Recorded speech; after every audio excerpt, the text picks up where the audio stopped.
पंचजनं हृषीकेश देवदत्तं धनञ्जयः पण्डुं धत्मौ महाशङ्खं भीमकर्मा बुकधरः।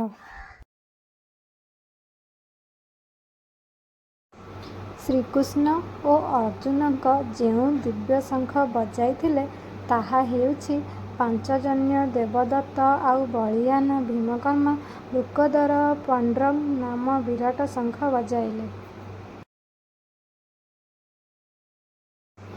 ଅନନ୍ତ ବିଜୟଂ ରାଜା କୁନ୍ତୀପୁତ୍ରौ ଯୁଧିଷ୍ଠିରଃ ନକୁଳଃ ସହଦେବଶ୍ଚ ସୁଘୋଷମଣିପୁଷ୍ପକୌ।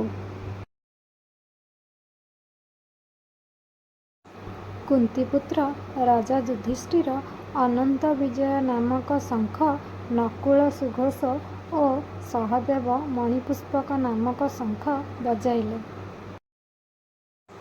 ନମସ୍କାର ବନ୍ଧୁଗଣ, ଆଗକୁ ଶୁଣିବା ପାଇଁ ମୋ ଚ୍ୟାନେଲଟିକୁ ସବସ୍କ୍ରାଇବ୍ କରିବାକୁ ଜମା ବି ଭୁଲିବେନି।